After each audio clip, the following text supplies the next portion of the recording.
Hello friends, laparoscopic surgery होने के बाद ऐसी कौन सी गलती हैं जिसके कारण आपको इन्फेक्शन हो सकता है।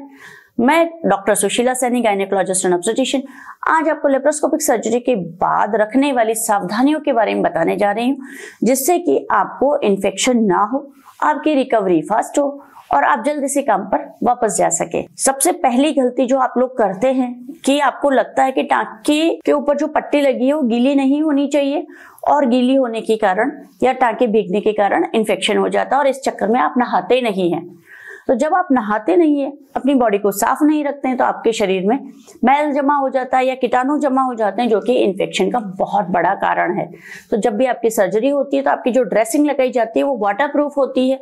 उनको अगर आप पूरा बॉडी शावर लेते हैं तो टांके भीगते नहीं हैं, और ये बहुत बड़ा मिथ है कि टांके भीगने से इन्फेक्ट हो जाते हैं। भीगने से एज सच कोई फर्क नहीं पड़ता है। तो यदि पट्टी गीली हो रही है, टांके गीले भी हो जाते हैं, तो आप उनको सुखाकर साफ करके और उन पर दवाई लगा सकते हैं। और यदि आपकी पट्टी लगी हुई है जो कि वाटरप्रूफ है, तो उसको आपको कुछ नहीं करना है, वो अपने आप सूख जाती है। और उसके आसपास के एरिया को आप क्लीन कर लेते हैं, अपना ऑयल लगा लेते हैं, ताकि आपकी स्किन की केयर होती रहे, आपकी स्किन ड्राई ना हो, उसमें खुजली ना हो और उसमें किसी प्रकार का इन्फेक्शन ना हो। और यदि आपकी पट्टी हट गई है तो आप टांकों के ऊपर ट्यूब लगा सकते हैं, या आप उनको टांकों को खुला भी छोड़ सकते हैं, नहीं तो आप दूसरी एक बैंडेड लाकर उन पर चिपका भी सकते हैं।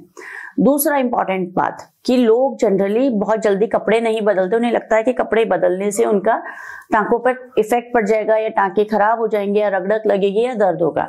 लेकिन हमें रोज धुले हुए साफ कपड़े पहनने चाहिए, जिससे कि इन्फेक्शन ना हो, क्योंकि गंदे कपड़े पहन के रखने से इन्फेक्शन होने का खतरा बढ़ जाता है। तीसरा, कई लोग कमरे के बाहर नहीं निकलते हैं। उन्हें लगता है कि ऑपरेशन के बाद शरीर कमजोर पड़ गया है, जैसे कि जापे का शरीर हो जाता है, यानी कि डिलीवरी के बाद लोग बिहेव करते हैं और वो बाहर धूप में या हवा में नहीं जाते हैं, जिसकी वजह से उनका मेंटल बैलेंस, जो कि बॉडी की इम्यूनिटी क्रिएट होती है, वो नहीं हो पाती है। तो आपको डेली धूप में बैठना होता है, डेली नेचुरल हवा में जाना होता है, जिससे कि अच्छी ऑक्सीजन आपको मिल सके, सनलाइट आपको मिल सके। और सनलाइट एक के अंदर जो अल्ट्रावायलेट रेज होती हैं वो डिसइंफेक्टेंट होती है, यानी कि सारे कीटाणुओं को मार देती है और आपकी बॉडी को इन्फेक्शन होने से बचाती है, और डिप्रेशन को भी बचाती है। क्योंकि सर्जरी के बाद कई बार हमारे पास काम नहीं होता है और हम बिल्कुल फ्री हो जाते हैं, तो हमें लगता है कि अब हम क्या करें, खाली बैठे, शरीर दिमाग के अंदर कई सारी बातें घूमती हैं। ऐसी स्थिति में यदि आप नेचुरल हवा में, नेचुरल प्रकाश में रहते हैं, तो आपका मूड भी ठीक रहता है, आपको भूख ठीक लगती है, आपका खाना पीना अच्छा रहता है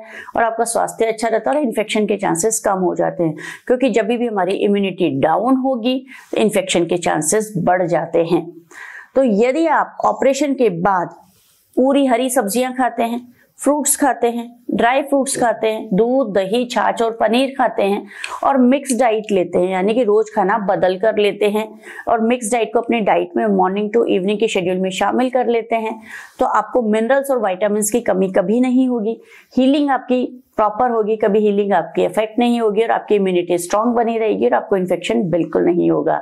यानी कि लेप्रोस्कोपिक सर्जरी के बाद आप डेली नहाएंगे, डेली कपड़े बदलेंगे, मॉर्निंग इवनिंग वॉक करेंगे और मिक्स डाइट लेंगे और धूप के अंदर बैठेंगे, जिससे कि आपको इन्फेक्शन कभी नहीं होगा।